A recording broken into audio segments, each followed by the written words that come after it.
السلام علیکم ورحمۃ اللہ وبرکاتہ۔ بسم اللہ الرحمن الرحیم۔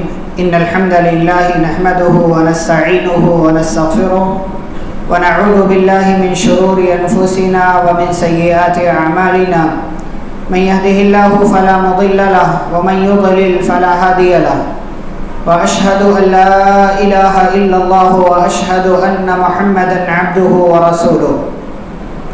یا ایھا الذین آمنوا اتقوا اللہ حق تقاته ولا تموتن الا وانتم مسلمون۔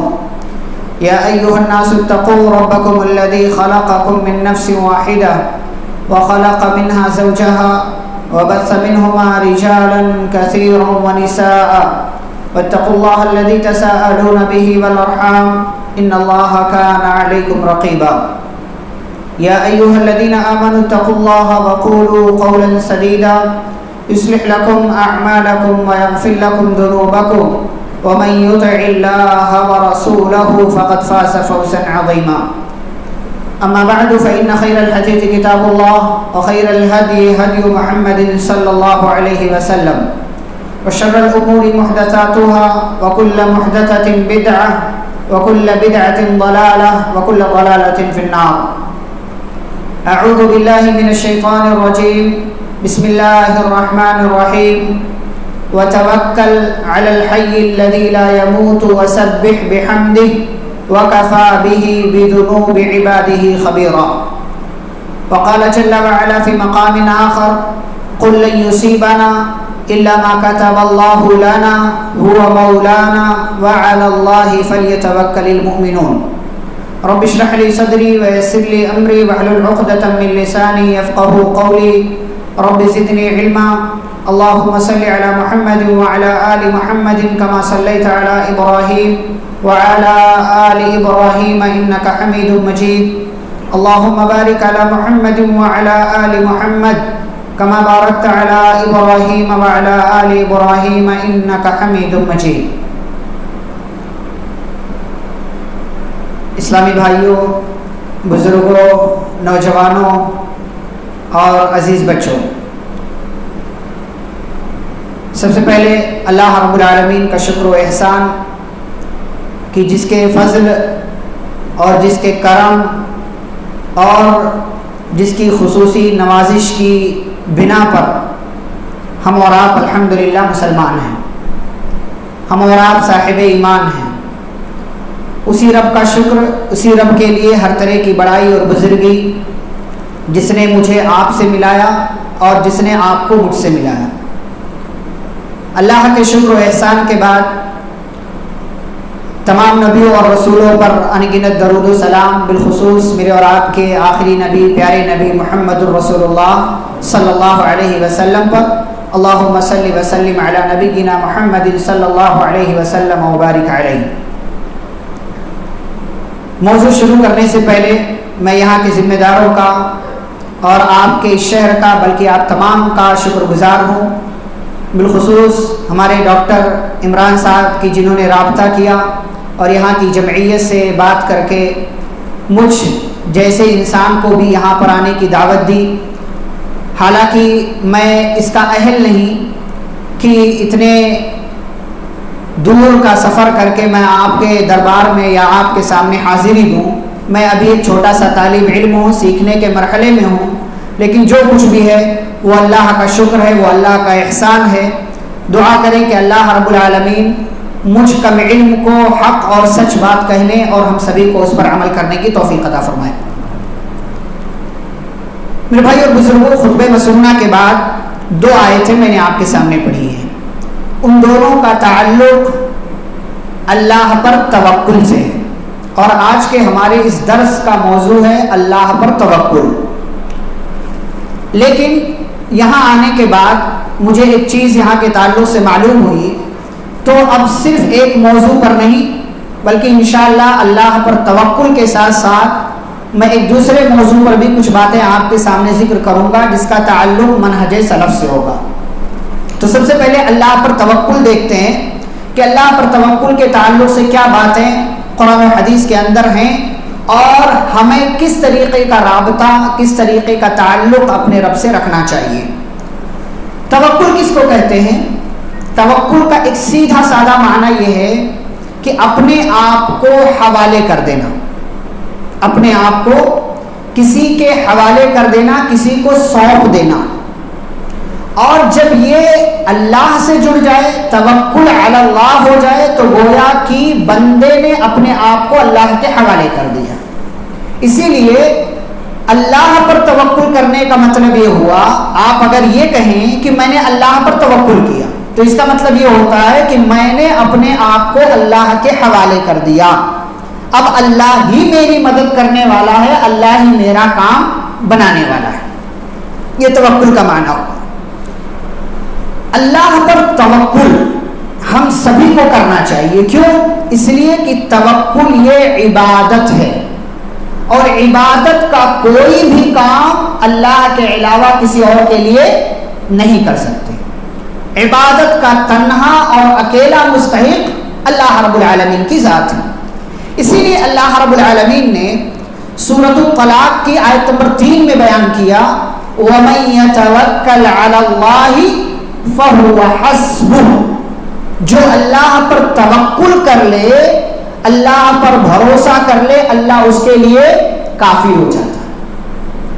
آپ نے کسی بھی معاملے میں اپنے آپ کو اللہ کے حوالے کر دیا، توکل کر لیا، آپ بھاگ دوڑ کر رہے ہیں، کوشش کر رہے ہیں، ساتھ ساتھ اس کا معاملہ اللہ کے حوالے کر دیا ہے، تو اب گھبرانا چھوڑ دیجیے، پریشان ہونا چھوڑ دیجیے. اللہ آپ کا کام بنائے گا اور ضرور بنائے گا. فَهُوَ حَسْبُهُ، جو بندہ اللہ پر توکل کر لے اللہ اس کے لیے کافی ہو جاتا ہے. اور اللہ جب کافی ہوتا ہے تو وہ اپنے حساب سے کافی ہوتا ہے، ہمارے حساب سے نہیں. اور وہ جب کافی ہوتا ہے تو دنیا جہان کی ساری چیزیں آپ کے خلاف ہو جائیں، لیکن رب کا کافی ہونا یہ آپ کے لیے کافی ہے. رب آپ کے لیے کافی ہو گیا، بس معاملہ ختم.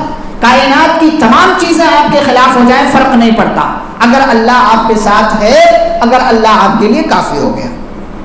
اسی لیے اللہ رب العالمین نے سورہ آل عمران کی آیت میں کہا، إِن يَنصُرْكُمُ اللَّهُ فَلَا غَالِبَ لَكُمْ، اگر تمہاری مدد اللہ کر دے تو تمہیں کوئی ہرا نہیں سکتا. وَإِن يَخْذُلْكُمْ، اور اگر اللہ تمہیں رسوا کر دے، فَمَنْ ذَا الَّذِي يَنصُرُكُمْ مِنْ بَعْدِهِ، تو اللہ کے رسوا کرنے کے بعد کون ہے جو تمہاری مدد کرے گا؟ پھر اللہ کیا کہتے ہیں، وَعَلَى اللَّهِ فَلْيَتَوَكَّلِ الْمُؤْمِنُونَ، لہذا اپنی زندگی کے تمام تر معاملات میں مسلمانوں کو، مومنوں کو اللہ ہی پر بھروسہ رکھنا چاہیے. کیوں؟ اس لیے کہ مدد کرنے والی ذات وہی ہے، رسوا کرنے والی ذات وہی ہے. اور ہمارا یہ عقیدہ ہے کہ ہماری زندگی میں جو کچھ بھی ہوتا ہے وہ اللہ کی اجازت کے بغیر نہیں ہو سکتا. اللہ جب تک اجازت نہ دے، آگ بھی ابراہیم علیہ السلام کو جلا نہیں سکتی. آگ کا کام ہے جلانا، آگ اپنی تاثیر رکھتی ہے، آگ اپنا کام کرتی ہے، لیکن اگر اللہ کی طرف سے اجازت نہ ہو تو وہ آگ بھی اپنا اثر چھوڑ دیتی، اپنا اثر نہیں دکھاتی. قُلْنَا يَا نَارُ كُونِي بَرْدًا وَسَلَامًا عَلَىٰ إِبْرَاهِيمَ، ہم نے کہا اے آگ تو ٹھنڈی اور ساتھ ساتھ سلامتی والی ہو جا ابراہیم علیہ السلام پر. ابراہیم علیہ السلام کو اللہ پر توکل تھا، اللہ پر بھروسہ تھا. اللہ پر بھروسہ کرنے کا نتیجہ یہ ہوا کہ اللہ ان کے لیے کافی ہو گیا، اور ایسے کافی ہوا کہ اس آگ نے اپنا اثر ختم کر دیا. اگر اللہ نہ چاہے، کائنات کی ساری چیزیں مل کر کے آپ کا کوئی نقصان نہیں کر سکتی، آپ کو ذرہ برابر نقصان نہیں پہنچا سکتی. ابراہیم علیہ السلام تیار ہیں، چھری تیز کر لیا ہے، بیٹے کی گردن پر چھری رکھ دی ہے، لیکن اللہ کی مرضی نہیں ہوئی، اس چھری نے کام نہیں کیا. وَنَادَيْنَاهُ أَن يَا إِبْرَاهِيمُ قَدْ صَدَّقْتَ الرُّؤْيَا، اے ابراہیم تم نے خواب سچ کر دکھایا. ہم ایسے ہی احسان کرنے والوں کو بدلہ دیتے ہیں. یہ آزمائش تھی، آپ آزمائش میں کامیاب ہوئے، آپ کا بیٹا بھی آزمائش میں کامیاب ہو گیا. توکل اگر ہے، بھروسہ اگر آپ کی زندگی میں اللہ پر ہے تو بس ریلیکس، آرام کیجیے. آرام کیجیے کا مطلب ہے ٹینشن نہیں. آرام کیجئے کا مطلب یہ نہیں ہے کہ آپ گھر میں بیٹھ جائے روزی آئے گی میں نے اللہ پر توکل کر لیا، اسباب اختیار کرنا ہے آپ کو. اسی لیے اللہ نے کیا کہا فَإِذَا عَزَمْتَ فَتَوَكَّلْ عَلَى اللَّهِ. آپ نے کسی کام کے کرنے کا ارادہ کر لیا، مکمل ارادہ کر لیا، جگہ دیکھ لی، دکان کھولنا ہے، اب آپ اس کے لیے جائیے، سامان لے کر کے آئیے، پیسہ لگائیے. فَإِذَا عَزَمْتَ جب آپ نے مکمل بھاگ دوڑ کر لیا، کوشش کر لیا، تو ساتھ ساتھ کیا کرنا ہے آپ کو فَتَوَكَّلْ عَلَى اللَّهِ، وہ معاملہ اللہ پر چھوڑ دیجیے. یہ مت دیکھیے کہ میرے آزو بازو بھی اسی جیسی کئی دکانیں ہیں تو میرا کیا ہوگا، میری دکان پر تو کسٹمر نہیں آئیں گے. گویا کہ آپ کا بھروسہ لوکیشن پر ہے، آپ کا بھروسہ آزو بازو والوں پر ہے، آپ کا بھروسہ گراہک پر ہے، کسٹمرز پر ہے نہیں. فَإِذَا عَزَمْتَ فَتَوَكَّلْ عَلَى اللَّهِ، اللہ پر بھروسہ کیجئے کیونکہ کسٹمر بھیجنے والا وہی ہے، روزی دینے والا وہی. پھر آگے اللہ کیا کہتے ہیں ان اللہ یحب المتوکلین، اللہ اس بندے سے محبت کرتا ہے جو اللہ پر توکل کرتا ہے، جو اللہ پر توکل کرتا ہے اللہ ایسے انسان سے محبت کرتا ہے. اور دو آیتیں میں نے پڑھی آپ کے سامنے خطبے میں سننا کے بعد. ایک آیت سورہ فرقان کی، اللہ فرماتے وتوکل، بھروسہ کس پر کرنا ہے؟ اللہ پر. وتوکل علی الحی الذی لا یموت. ہم تو بھروسہ کیا کرتے ہیں نا، ہمارا دیکھیں عقیدہ ایمان اتنا کمزور ہے کہ ہمارا بھروسہ تعویذ پر بن جاتا ہے، ہمارا بھروسہ دھاگے پر بن گیا ہے، ہمارا بھروسہ ہمارا عقیدہ اتنا کمزور ہے کہ بلی ہمارے سامنے سے ہٹ جائے تو گویا کہ کام نہیں ہوگا ہمارا. ہمارا بھروسہ اتنا کمزور ہے، اللہ پر توکل نہیں ہے، اتنا کمزور ہے کہ لیمو مرچ وہ کام کرتا ہے جو ہمارا بھروسہ نہیں کرتا. جوتا لٹکاتے ہیں لوگ مصیبت سے بچنے کے لیے. یہ انسانوں میں یہ ٹیم انسانوں میں یہ جماعت پائی جاتی ہے کہ پیدا کرنے والے پر بھروسہ نہیں. اچھا بولو تو مانے گا سب، لیکن کرنے کو اپنی والی کرے گا، کرنے کو اپنی والی کرے گا. اللہ پر بھروسہ نہیں ہے ہم کو. وَتَوَكَّلْ عَلَى الْحَيِّ الَّذِي لَا يَمُوتُ، بھروسہ کیجئے اس ذات پر جو ہمیشہ سے زندہ ہے، اسے کبھی موت نہیں آنے والی، اسے کبھی موت نہیں آئے گی. ہمارے ہاں لوگ کیا کہتے ہیں اللہ پر بھی بابا پر بھروسہ کرو، بابا کے وسیلے سے مانگ، یعنی اللہ وسیلے سے سنے گا. بابا جو مر گیا وہ بغیر وسیلے کے سنے گا نہیں. بابا کو ڈائریکٹ پکار سکتے جو کہ مردہ حالت میں، جس کی موت ہو چکی ہے، جس کا انتقال ہو چکا ہے، اور وہ رب جو ہمیشہ سے زندہ الحی ہے، القیوم ہے، اسے کبھی موت نہیں آتی ہے، وہ رب وسیلے سے سنے گا. ہمارا ایمان کمزور ہے، ہمارا عقیدہ کمزور ہے، ہمارے ایمان میں گڑبڑی ہے، ہمارے خلوص میں کمی ہے، ہمارا جو ایمان جو کنیکشن ہے رب سے اس میں ڈھیلا پن ہے. اس کنیکشن کو، اس رابطے کو ہمیں مضبوط کرنا چاہیے. اسی لیے اللہ نے کہا وَتَوَكَّلْ عَلَى الْحَيِّ الَّذِي لَا يَمُوتُ، اس ذات پر بھروسہ کیجئے جو ہمیشہ سے زندہ ہے، جسے موت نہیں آنے والی. وَسَبِّحْ بِحَمْدِهِ، اور اس کی تسبیح بیان کیجئے، اس کی تعریف بیان کیجئے. اور جہاں تک رہی بات تمہارے گناہوں کی، وَكَفَى بِهِ بِذُنُوبِ عِبَادِهِ خَبِيرًا، اللہ کو تو ہر ایک کے بارے میں معلوم ہے کون کیا کر رہا ہے، ہر ایک کے گناہ کے بارے میں. آپ بند کمرے میں کریں، آپ پبلک میں کریں، روڈ پر کریں، کہیں بھی آپ گناہ کر لیں، اللہ کو سب پتہ ہے. لیکن ان تمام تر صورتحال میں ایک مسلمان کا کام یہ ہے کہ وہ اللہ کی ذات پر بھروسہ کرے اور اللہ رب العالمین پر توکل کرے.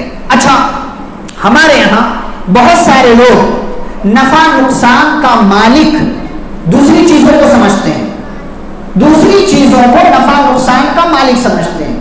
یہ چیز مجھے نفع دینے والی ہے، یہ چیز نقصان دینے والی. دیکھیں ہماری شریعت کا ایک قانون ہے کہ آپ بیمار ہو جائیں تو دوا علاج کرائیں، دوا علاج کرائیں، منع نہیں ہے، لیکن مکمل بھروسہ اس دوا پر نہیں ہو جانا چاہیے آپ کا کہ بھائی اب دوا ہی سب کچھ کر. جیسے بہت سارے لوگ نا یہاں عقیدے کی کمزوری دکھتے، ڈاکٹر صاحب اب آپ ہی بچانے والے ہیں، ہم نے تو آپ پر بھروسہ کر لیا، اب آپ ہی بچا سکتے ہیں. سارے ڈاکٹروں نے جواب دیا اب آپ ہی یہ کام کر سکتے ہیں، ہم آپ کے پاس بڑی امید لے کر کے آئے. بھائی اس کو سورس بنائیں، اس کو ذریعہ بنائیں بیماری ختم کرنے کے لیے، اس کو نجات کا ذریعہ نہ سمجھے. نجات دینے والا وہ، نفع دینے والا وہ ہے، نقصان دینے والا وہ ہے۔ اللہ نے کیا کہا؟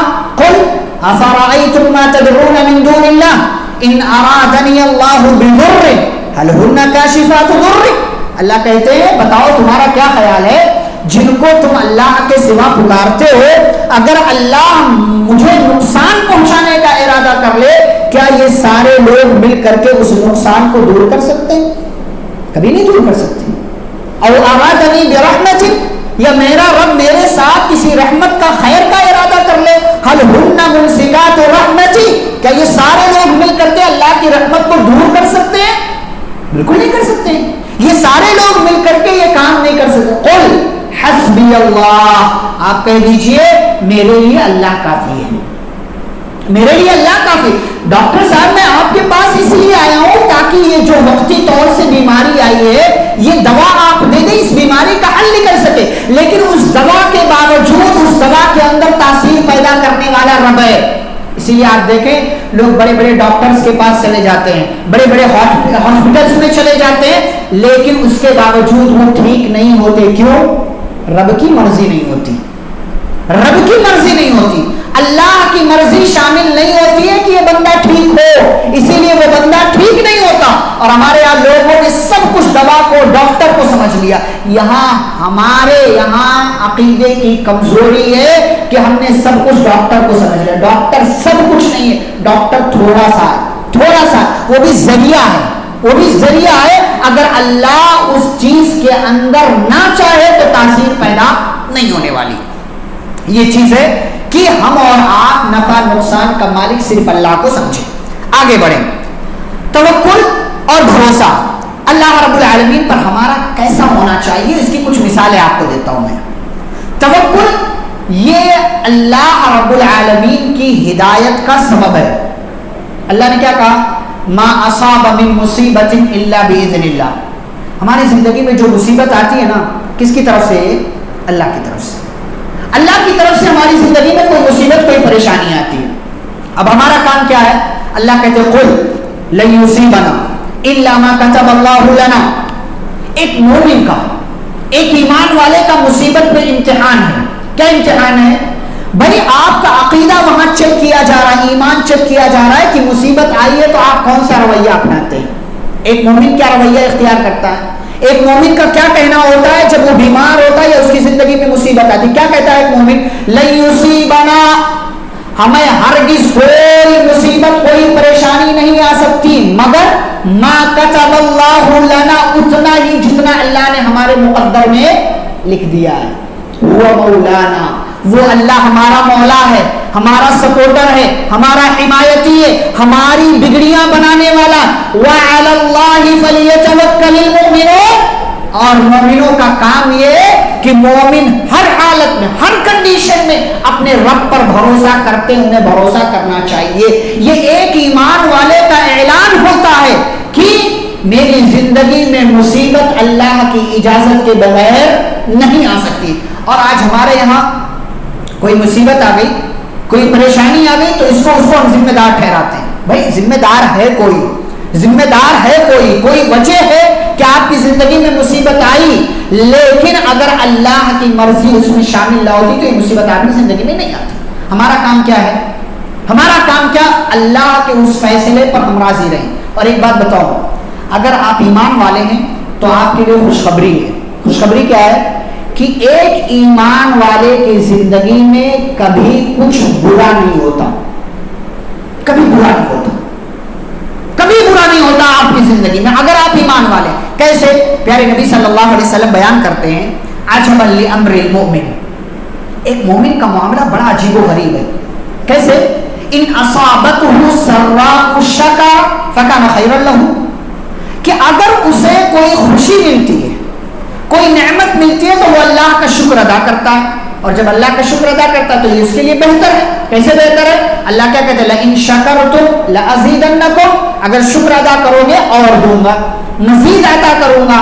اور اگر ایک مومن کی زندگی میں کوئی مصیبت آ جائے تو یہ بھی اس کے لیے بہتر ہے۔ کیسے؟ صبرا، وہ اس مصیبت پر صبر کرتا ہے، فکان خیرا لہ، اور یہ صبر کرنا اس کے حق میں بہتر ہو جاتا ہے۔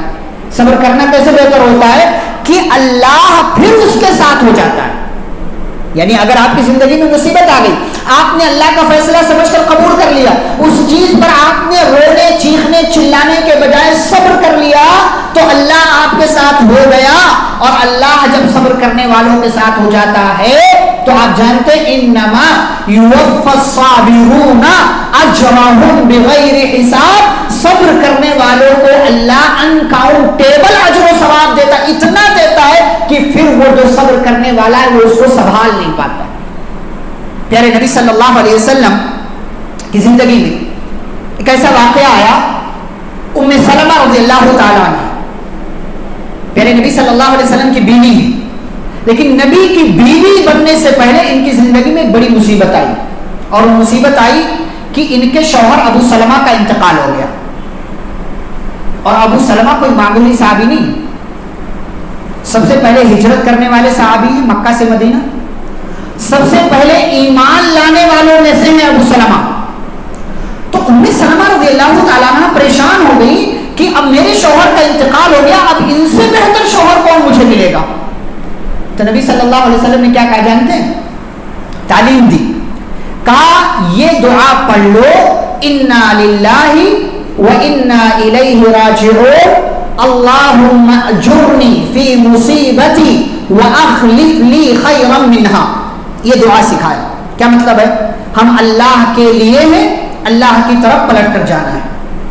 پھر آگے, اے اللہ تو اس مصیبت میں مجھے اجر و ثواب دے, یعنی مصیبت دیا تو اس کے بدلے مجھے ثواب دے. وَأَخْلِفْ لِي خَيْرًا مِّنْهَا, اور اے اللہ جو نقصان میرا ہوا ہے اس کی اچھے سے بھرپائی کر دے. اب جانتے ام سلمہ رضی اللہ تعالیٰ عنہ نے یہ دعا پڑھ لیا, اور یقین بھی تھا کہ اللہ میرے شوہر سے بہتر بھی دے گا, لیکن وہ سمجھ نہیں پا رہی تھی کہ میرے شوہر سے بہتر کون ہو سکتا ہے میرے لیے. لیکن جب پیارے رسول صلی اللہ علیہ وسلم کی طرف سے نکاح کا پیغام گیا, اور ظاہر سی بات ہے کہ ابو سلمہ سے کئی گنا, لاکھ گنا, بلکہ کروڑوں گنا بہتر پیارے رسول صلی اللہ علیہ وسلم ہے, تب کہتے میرے یقین میں اضافہ ہو گیا کہ اللہ پر اگر توکل کر لو, صحیح راستہ اختیار کر لو, تو اللہ ایسے راستے سے آپ کو نواز دیتا ہے جہاں سے آپ گمان بھی نہیں کر سکتے. ابھی تک ایک بہترین انسان کی بیوی تھی, ان کا انتقال ہو گیا, اور انتقال کے بعد نبی نے ایک وظیفہ دیا, کہا اپنا تعلق اللہ سے جوڑو, رب پر بھروسہ کرو, رونے چیخنے چلانے اور جو ہے جزا فضا کرنے کے بجائے اپنے آپ کو اللہ کے حوالے کر دو, اللہ اس سے بہتر آپ کو نوازے گا. اور نوازا کیسے کہ ام سلمہ جو ایک صحابیہ تھی, اب صحابیہ ہونے کے ساتھ ساتھ نبی کی بیوی بن گئی, اور ہم تمام مسلمانوں کی ماں کا مقام ان کو مل گیا. یہ ہے اللہ پر توکل کرنے کا فائدہ, یہ ہے اللہ پر مکمل بھروسہ کرنے کا فائدہ, کہ ہم اور آپ اگر اللہ پر بھروسہ کر لیں اور ویسے ہی کر لیں جیسا کرنے کا حق ہے, تو اس کا فائدہ ہم کو ملے گا. ایک اور بات کہ ہم اگر ہماری زندگی میں ابھی مصیبت آئی ہے تو ہم کیا کرتے ہیں کہ پہلے تو رو لیتے ہیں, شکایت کر لیتے ہیں, اس کے بعد کہتے ہیں میں صبر کرتا ہوں. یہ صبر اللہ کو نہیں چاہیے, یہ صبر اللہ کو نہیں چاہیے. پیارے نبی صلی اللہ علیہ وسلم ایک عورت کے پاس سے گزرے جو ایک قبر کے پاس بیٹھی رو رہی تھی, تو آپ نے کیا کہا؟ اتق اللہ واصبری, اللہ کی بندی اللہ کا تقوی اختیار کر, صبر کر, نقصان ہوا ہے صبر کر. تو اب ظاہر سی بات ہے وہ کسی رشتہ دار کا انتقال ہوا تھا, کسی عزیز کا, کسی قریبی کا, اب وہ غم میں تھی, رو رہی تھی, تو انہوں نے نبی کی آواز پر دھیان نہیں دیا. اور غم میں ہوتا ایسا, پریشان ہم ہو تو پتہ نہیں چلتا کون آیا کون گیا گھر میں, تو نبی کی آواز پر زیادہ توجہ انہوں نے نہیں دی. تو انہوں نے کیا کہا؟ جائیے جائیے اپنا کام کیجیے, آپ کو کیا پتا میرے اوپر کون سی مصیبت آئی ہے. نبی چلے گئے. دوسرے لوگوں نے بتایا ارے وہ نبی تھے, رسول تھے, جو ابھی تمہیں یہ بات کہہ کر کے گئے. اب وہ بھاگتے بھاگتے نبی صلی اللہ علیہ وسلم کے پاس آئی اور کہتی اللہ کے نبی اب میں صبر کرتی ہوں, اب میں صبر کرتی ہوں. تو نبی نے کیا فرمایا جانتے ہیں؟ یہ صبر نہیں ہے, اسے صبر نہیں کہتے کہ پہلے رو لو, آنسو بہا لو, اور پہلے جو ہے چیخنا چلانا کر لو, اس کے بعد کہو کہ صبر کرتے. نہیں, انما الصبر عند الصدمة الاولى, ابھی خبر ملی بیٹے کا انتقال ہوا، ابھی صبر، ابھی خبر ملی ماں کا انتقال ہوا، سب اللہ تیرا فیصلہ، میں راضی. ٹھیک ہے، آنسو آئیں گے، غم ہوگا، تکلیف ہوگی، پریشانی ہوگی، دل پریشان اور اداس ہوگا، لیکن اس کو ہمیں بہت زیادہ ظاہر نہیں کرنا. نبی کے پیارے بیٹے ابراہیم رضی اللہ عنہ کا انتقال ہوا، نبی کی آنکھ سے آنسو نکلے، لیکن نبی نے رونے کا، چیخنے کا، چلانے کا کام نہیں کیا. اور صبر یہی ہے کہ ابھی آپ کو خبر ملی کہ کسی عزیز کا، کسی رشتہ دار کا انتقال ہو گیا، چیخنے چلانے کے بجائے اللہ کا فیصلہ سمجھ کر قبول کر لے اور اس معاملے کو اللہ کے حوالے کر دیں. یہ ہے اصل اللہ پر توکل، اور یہ ہے اصل صبر جو ہماری زندگی میں داخل اور شامل نہیں ہے. مزید آگے بڑھیں. توکل کی مثال ہے، کیسا ہمارا توکل ہونا چاہیے اللہ پر. یہ ایک بات بیان کی ام سلمہ رضی اللہ تعالی عنہا کا واقعہ. اور اسی طریقے سے آپ دیکھیں کہ اگر ہماری زندگی میں توکل آ جائے، اگر ہماری زندگی میں اللہ پر بھروسہ آ جائے تو ہم اور آپ بہت کامیاب ہوں گے. لیکن مسئلہ یہ ہے کہ ہمارے ایمان میں اتنی کمزوری ہے کہ ہم ذرا سی بات پر اپنے ایمان سے سمجھوتا کر لیتے ہیں، اپنے ایمان کو بیچ دیتے ہیں، اپنے ایمان کو بیچ دیتے ہیں کسی بابا کے ہاتھ، کسی پاکھنڈی کے ہاتھ اور کسی اور کے ہاتھ. ہمارا ایمان اتنا، اور اسی لیے جب ہمارا ایمان مضبوط نہیں ہے تو ہمارا رب پر مکمل بھروسہ بھی نہیں. اور یاد رکھیں، جو بندہ ڈھلمل یقین ہو، ڈھلمل یقین مطلب جس کا کوئی عقیدہ نہ ہو، کبھی ادھر کبھی ادھر، کبھی یہاں، جدھر کو ہوا چلتی ہے ادھر ہی کو وہ چلا جاتا ہے، جس نے جیسا کہا ویسا مان لیا، جس نے جو کہا اس پر ایمان لیا، اس پر یقین کر لیا. جس بندے کے ایمان میں کمزوری ہو وہ بندہ کسی ایک جگہ پر ٹھہر نہیں سکتا. وہ کبھی یہ پیر بدلے گا، کبھی وہ بابا بدلے گا، کبھی یہاں کا چکر لگائے گا، کبھی وہاں چکر لگائے گا. اس لیے کہ جس نے اللہ کے در کو چھوڑ دیا اس کا نقصان یہ ہوتا ہے کہ وہ در در بھٹکتا ہے. لیکن جس نے رب کے دربار کو، رب کے در کو اپنا لیا، جو رب کا ہو گیا پھر رب اس کا ہو جاتا ہے. اگر آپ رب کے نہیں ہوں گے تو رب آپ کا نہیں ہوگا. وَلَا تَكُونُوا كَالَّذِينَ نَسُوا اللَّهَ فَأَنسَاهُمْ أَنفُسَهُمْ. ان لوگوں کی طرح مت ہو جاؤ جو اللہ کو بھول گئے. اور جو اللہ کو بھول جاتا ہے تو اللہ تو ایسوں کو بھولتا ہی ہے، ساتھ ساتھ پھر یہ اپنے آپ کو بھی بھول جاتے ہیں کہ میں کیا کر رہا ہوں. اس لیے بہت سارے لوگ دیکھیں غلط راستے پر ہیں، لیکن ان کو یہ لگتا ہے کہ سب سے سیدھے راستے پر میں ہوں، مجھ سے زیادہ ایمان والا، مجھ سے زیادہ تقوی اور پرہیزگار کوئی اور نہیں ہے، مجھ سے بڑا جنتی اور کوئی نہیں ہے. کیوں؟ ایسی سوچ ان کے دماغ میں کیوں آ رہی؟ کیونکہ ان کے اعمال کو شیطان نے خوبصورت بنا کر کے پیش کر دیا کہ بھائی تو بڑا اچھا ہے، تو جس سے اچھا تو کوئی نہیں ہے، تو بس کرتا جا، تو بہت اچھا ہے. کیوں ایسا؟ اس کے کیونکہ وہ اللہ کو بھولا تو بدلے میں اللہ اس کو بھول گیا. اور اللہ جب بھول جاتا ہے تو پھر ایسا بندہ اپنے آپ کو بھی بھول جاتا ہے کہ میں کیا کر رہا ہوں. اس لیے کبھی بھی اللہ کو بھولے نہیں، اللہ کو کبھی نہ بھولے، کیونکہ نجات دینے والا وہی ہے، آپ کی بگڑیاں بنانے والا وہی ہے. اَمَّن يُجِيبُ الْمُضْطَرَّ إِذَا دَعَاهُ. کتنی بڑی مصیبت کیوں نہ آ جائے، اگر آپ کا یہ عقیدہ بن گیا ہے کہ یہ فلاں بھوت پریت آسے وہ فلانے ڈھمکانے کی وجہ سے یہ سب کچھ ہو رہا، تو گویا کہ اپنے ایمان کا سودا کر لیا، اپنا عقیدہ بیچ دیا، آپ نے اپنا عقیدہ آپ نے بیچ دیا. پیارے نبی صلی اللہ علیہ وسلم کے بیٹے ابراہیم رضی اللہ عنہ کا انتقال ہوا، اور اتفاق دیکھیے کہ اسی دن سورج گرہن یا چاند گرہن لگ گیا. نبی کو ایک طرف تکلیف تھی، لیکن صحابہ کو جب یہ دیکھا کہ صحابہ کہہ رہے ہیں کہ نبی کے بیٹے کے انتقال کی وجہ سے آج سورج گرہن یا چاند گرہن لگ گیا، عقیدے میں گڑبڑی آ رہی تھی کہ نبی کے بیٹے کے انتقال کی وجہ سے یہ سورج گرہن یا چاند گرہن لگا. نبی نے اپنی تکلیف کو بھول کر کے صحابہ کے عقیدے کو درست کیا. کہا سنو، ان الشمس والقمر آیتان من آیات اللہ لا ينکسفان لموت احد ولا لحیاتہ. کہا میرے صحابہ سنو، سورج اور چاند یہ اللہ کی نشانیوں میں سے دو نشانیاں ہیں. کسی کی زندگی اور کسی کی موت سے سورج گرہن چاند گرہن کا کوئی تعلق نہیں ہے. فَإِذَا رَأَيْتُمُوهَا جب سورج گرہن یا چاند گرہن دیکھو تو نماز پڑھو, اللہ کا ذکر کرو, یہاں تک کہ یہ مصیبت ٹل جائے. اور ہمارے یہاں کیا, کوئی مصیبت آ جائے, فلاں نے جادو کیا ہے, فلانے کی وجہ سے ہوا ہے. سب سے باباؤں نے ہمارا عقیدہ اتنا کمزور کر دیا کہ بھائی تیری زندگی میں مصیبت آئی تو جادو پکا ہوا, جادو پکا ہوا. حالانکہ ایک حدیث سناؤ, بڑی پیاری حدیث ہے. پیارے نبی صلی اللہ علیہ وسلم فرماتے ہیں من یرید اللہ بہ خیرا, ایک حدیث تو آپ سنتے یفقہہ فی الدین, کہ جس کے ساتھ اللہ خیر کر لے اس کو دین کی سمجھ دیتا ہے. لیکن اسی جیسی ایک اور حدیث ہے من یرید اللہ بہ خیرا یصب منہ, جس کے ساتھ اللہ خیر کرنا چاہتا ہے اللہ اس کو کسی مصیبت میں ڈال دیتا ہے. اور ہمارے یہاں لوگوں نے کیا کہہ رکھا, یہ اس کا ایکسیڈنٹ ہوا ہے, پکا کوئی گناہ کیا ہوگا اس نے, پکا کوئی گناہ کیا ہوگا اس نے.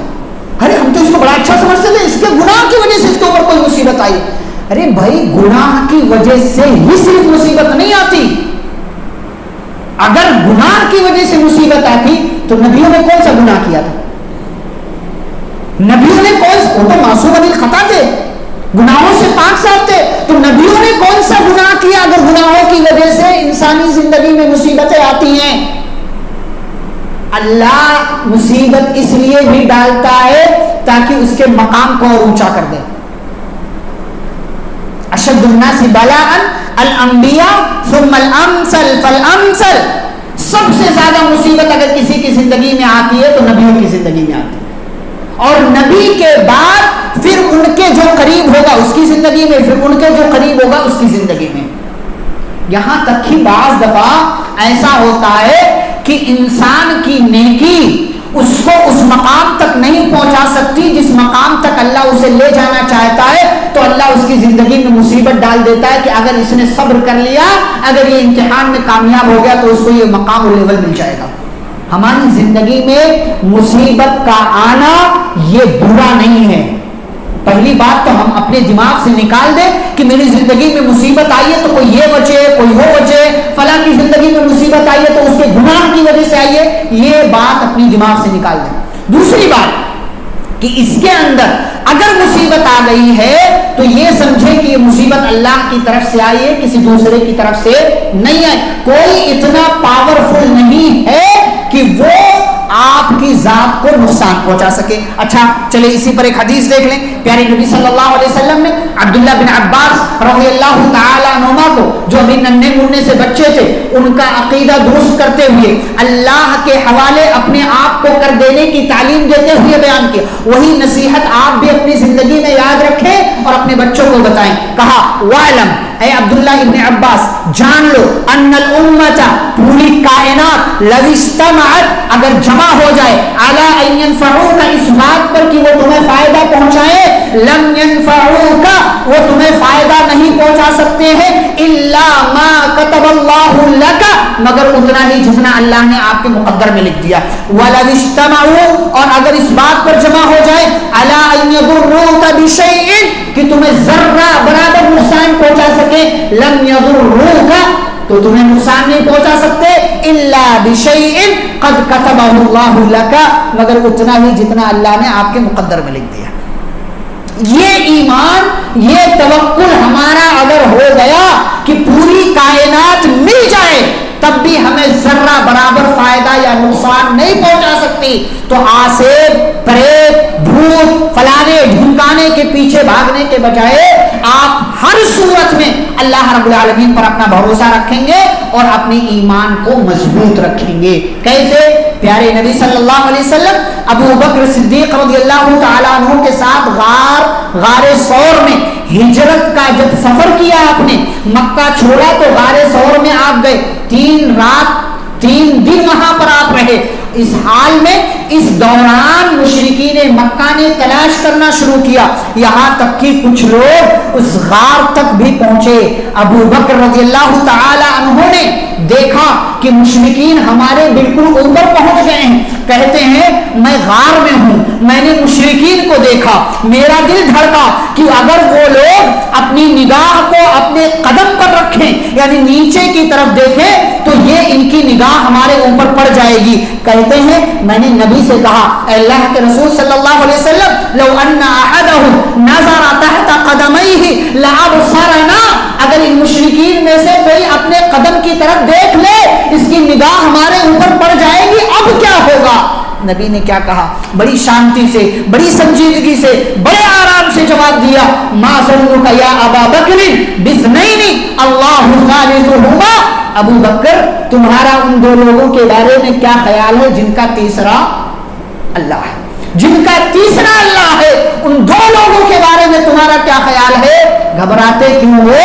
اللہ ہماری حفاظت کرنے والا ہے، اور اللہ نے حفاظت کیا، اللہ نے حفاظت کیا کہ مشرکین بالکل سر پر پہنچے تھے لیکن آپ کو دیکھ نہیں سکے اور ناکامی کے ساتھ واپس چلے گئے۔ اچھا، اسی سے ایک اور ملتی جلتی بات جو آپ بار بار سنتے ہیں، موسیٰ علیہ السلام کے زمانے میں بنی اسرائیل کے تعلق سے اللہ نے موسیٰ علیہ السلام کو حکم دیا کہ اے موسیٰ آپ بنی اسرائیل کو اپنی قوم کو لے کر کے نکل جائیں اور جب نکلیں تو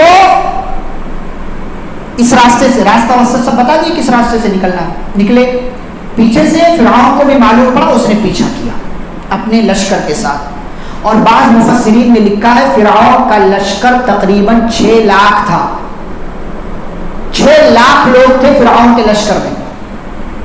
اب بنی اسرائیل جب دریا کے پاس پہنچے تو سامنے دریا، پیچھے پلٹ کر دیکھا تو فرعون کی ٹیم، فرعون کا لشکر، کیا کہا؟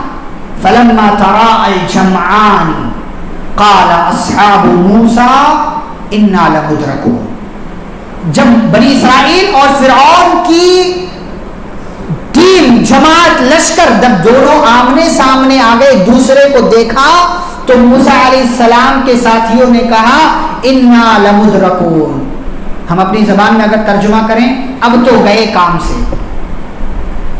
اب تو پکڑ لیے جائیں گے، اب تو ہمارا گیا، بیڑا غرق ہمارا، انا لمدرکون۔ اور ظاہر سی بات ہے انسان اپنی کھلی آنکھوں سے جو دیکھ رہا ہے اسی حساب سے بول رہا ہے، اسی حساب سے بول رہا ہے کہ کوئی بھی یہی بولے گا کہ بھئی سامنے دریا ہے، ادھر سے پیچھے سے فرعون کا لشکر ہے، اب تو ہم مار دیے جائیں گے، بھاگنے کا کوئی راستہ نہیں ہے۔ لیکن اگر ایسی صورتحال میں آپ ایمان والے ہیں تو آپ کا ایمان اندر سے چیخ چیخ کر وہی کہے گا جو موسیٰ علیہ السلام نے کہا۔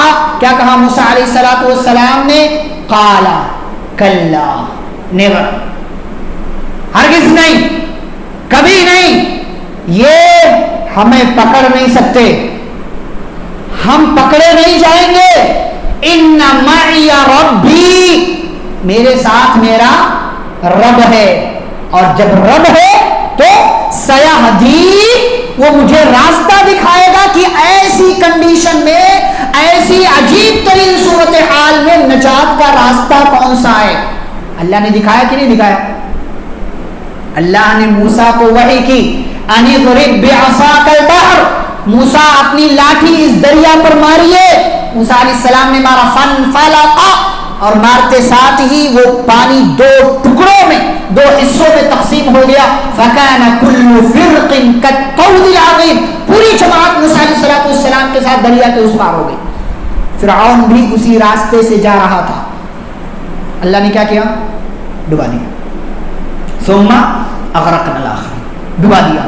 بعض دفعہ کیا ہوتا ہے نا، ہماری نگاہوں کے سامنے ہمیں یہ لگتا ہے ہمارا سب کچھ گیا، لیکن اگر ایمان ہے تو اللہ راستہ دکھاتا ہے، اور بعض دفعہ ہم یہ سمجھتے ہیں ارے یہ سامنے تو نجات کا راستہ دکھ رہا ہے، ارے چلو پار کر جاتے ہیں۔ بعض دفعہ جس راستے کو ہم نجات کا راستہ سمجھ رہے ہوتے ہیں وہ دراصل ڈوبنے کا راستہ ہوتا ہے۔ بعض دفعہ نا اولاد نہیں ہو رہی ہے، چلو درگاہ پہ جائیں گے، فلانے بابا کے پاس جائیں گے، نجات کا راستہ ہم اسے سمجھ رہے ہوتے ہیں نا، لیکن وہ دراصل ہلاکت کا راستہ ہے۔ فرعون سمجھ رہا تھا اسی راستے سے میں بھی چلے جاؤں گا، اللہ نے اس راستے پر تو اسے پہنچایا فرعون کو، اس کے لشکر کو، لیکن پھر ثم اغرقنا الآخرین، اللہ نے پانی کو حکم دیا، دونوں طرف کا پانی ایک ہو گیا اور فرعون اور اس کی پوری ٹیم کو اللہ نے اسی پانی کے اندر ڈبا دیا۔ جانتے ہیں شیطان کا سب سے پہلا حملہ کس پر ہوتا ہے؟ آپ کے ایمان پر، آپ کے عقیدے، کیونکہ اس کو پتا ہے کہ اگر اس کا ایمان ایک بار بگڑ گیا تو پھر اس کے پیچھے محنت کرنے کی ضرورت نہیں ہے۔ اسی لیے نبی پاک صلی اللہ علیہ وسلم نے 13 سال تک صرف توحید کی دعوت دی، مکہ کی زندگی صرف توحید کی، اور وہاں سے جب مدینہ آئے تو گاہے بگاہے بار بار یہ نصیحت کرتے تھے کہ اللہ کے ساتھ شرک نہیں کرنا، اپنے ایمان کی حفاظت کرو، اپنے عقیدے کی حفاظت کرو۔ شیطان سب سے پہلا حملہ آپ کے ایمان پر کرتا ہے، اسی لیے آپ کی زندگی میں کتنی بڑی مصیبت کیوں نہ آ جائے، لیکن اپنے ایمان میں جھول، کمی، لچک پیدا مت کرنا، کیونکہ یہاں اگر آپ ناکام ہو گئے تو زندگی کے ہر قدم پر شیطان آپ کو کہیں نہ کہیں کسی نہ کسی راستے سے گمراہ کرتا رہے گا۔ یہ چند باتیں تھیں جو توکل کے، بھروسے کے حوالے سے میں نے آپ کے سامنے رکھی۔ بھروسہ اللہ پر، توکل مضبوط کیسے ہوگا؟ ہم اور آپ اپنے ایمان کو مضبوط کریں، اپنے ایمان کو مضبوط کریں، جو طریقہ پیارے نبی صلی اللہ علیہ وسلم نے بتایا وہ طریقہ اختیار کریں، مصیبت آئے صبر کریں، اللہ کے فیصلے پر راضی ہو، اور یہ عقیدہ رکھیں کہ بغیر اللہ کی مرضی کے کچھ نہیں ہوتا۔ اگر آپ نے یہ عقیدہ رکھ لیا تو پھر آپ کی زندگی میں لاکھ مصیبتیں آئیں، نہ آپ کسی دن کو منحوس سمجھیں گے، نہ آپ کی زندگی میں آسے بھوت پریت وغیرہ کا حملہ ہوگا، نہ کوئی دوسرا انسان آپ کو گمراہ کر سکتا ہے، اور نہ ہی ابلیس اور شیطان کا ہتھیار آپ کے اوپر کامیاب ہوگا۔ یہ بات ختم ہوئی۔ اب آئیے منہج کے تعلق سے کچھ باتیں کرتے ہیں۔ دیکھیں پیارے نبی صلی اللہ علیہ وسلم اس دنیا سے گئے، آپ نے کیا چھوڑا؟ صرف دو چیزیں، صرف دو چیزیں۔ ترکت فیکم امرین، تمہارے درمیان دو چیزیں چھوڑ کر جا رہا ہوں۔ لن تضلوا بعدی ما تمسکتم بہما، کبھی گمراہ نہیں ہوگے جب تک ان کو تھام کر رکھو گے۔ کیا ہے؟ کتاب اللہ و سنتی، اللہ کی کتاب اور میری سنت۔ پتہ یہ چلا کہ ہمیں قرآن بھی ماننا ہے اور حدیث بھی ماننا ہے، قرآن بھی اور حدیث بھی، اور حدیث میں وہ جو نبی صلی اللہ علیہ وسلم سے صحیح سند کے ساتھ ثابت ہے۔ ٹھیک، یہ پہلی بات۔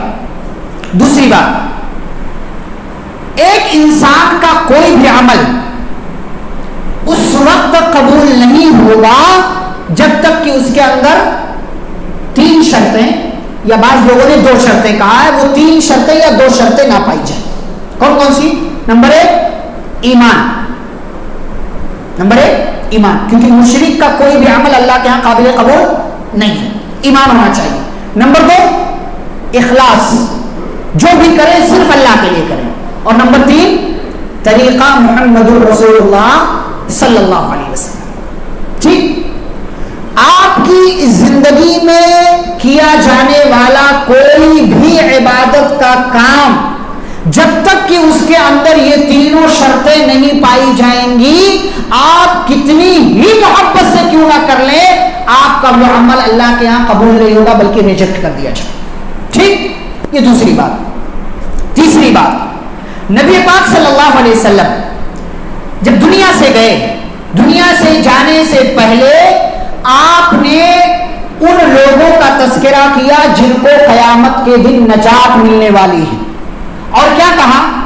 یہ کون لوگ ہوں گے؟ ما انا علیہ الیوم انا و اصحابی، یا بعض روایتوں میں الفاظ دیگر دوسرے، کہ آپ نے بتایا وہ لوگ نجات پائیں گے یا اس راستے پر رہنے والے نجات پائیں گے جس پر آج میں ہوں اور میرے صحابہ۔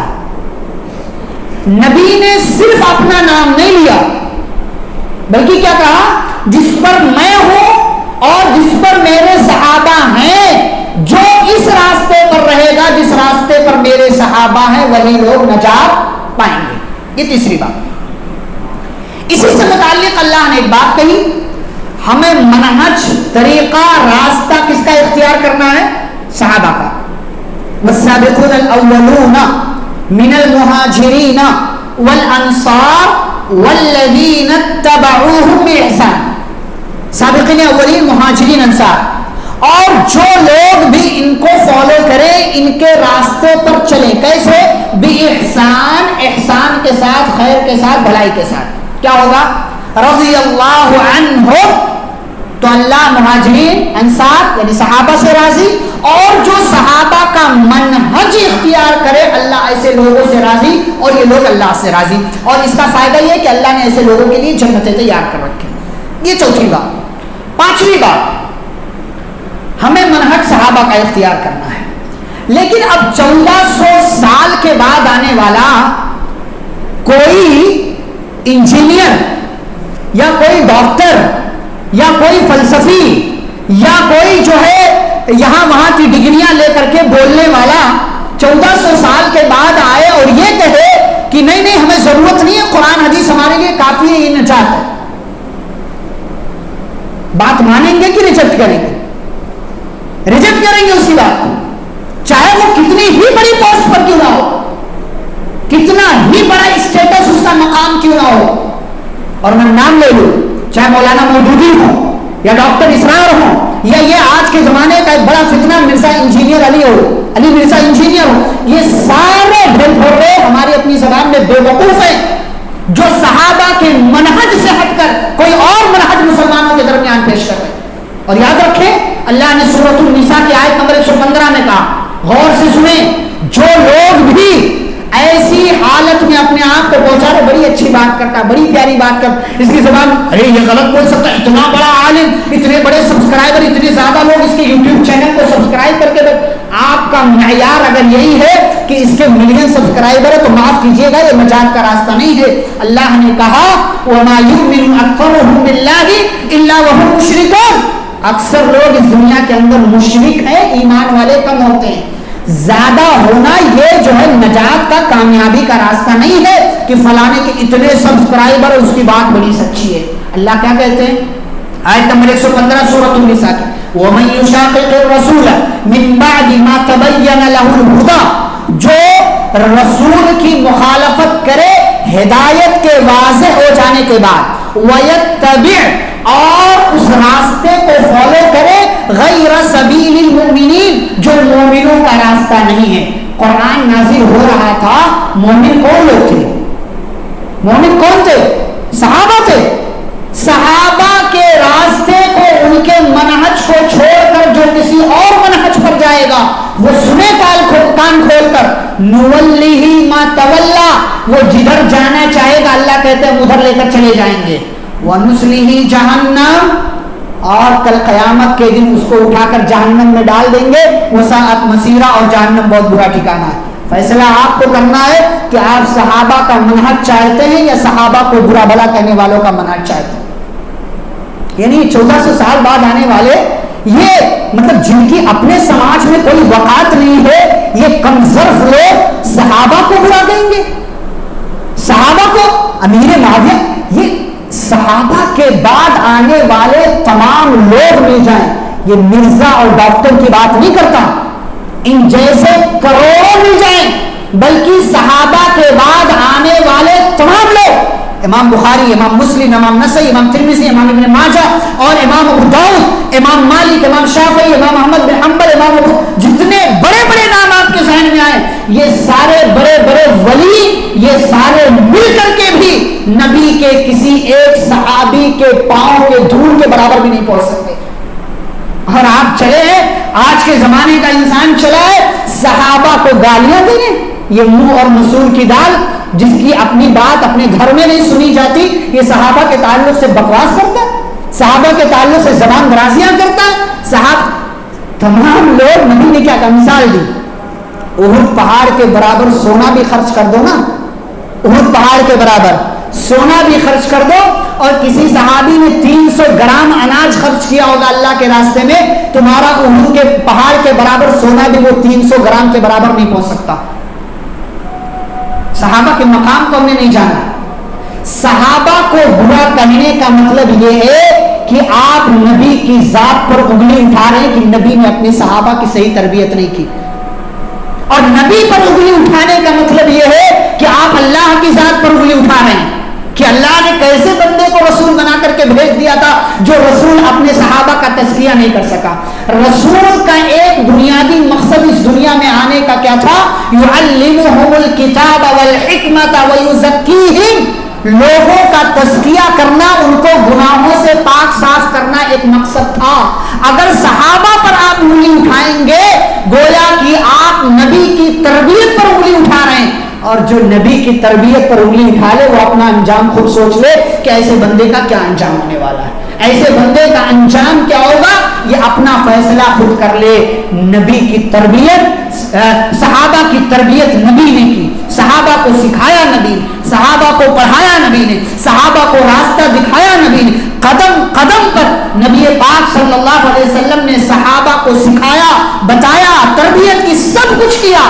اور آج 1400 سال بعد آنے والا، 1300 سال بعد آنے والا کوئی بندہ یہ کہے کہ فلاں صحابی ایسے تھے، فلاں صحابی ایسے تھے، فلاں صحابی ایسے تھے، اور ہمارے بعض بے وقوف اور نادان لوگ ایسے لوگوں کے پیچھے بھی چلے جاتے کہ اس کے اتنے سبسکرائبر ہیں۔ اپنی عقل پر ماتم کریں، اپنی ذات پر ماتم کریں، کسی بے وقوف کی وجہ سے آپ صحابہ کو برا کہیں گے، آپ صحابہ کو برا کہیں گے۔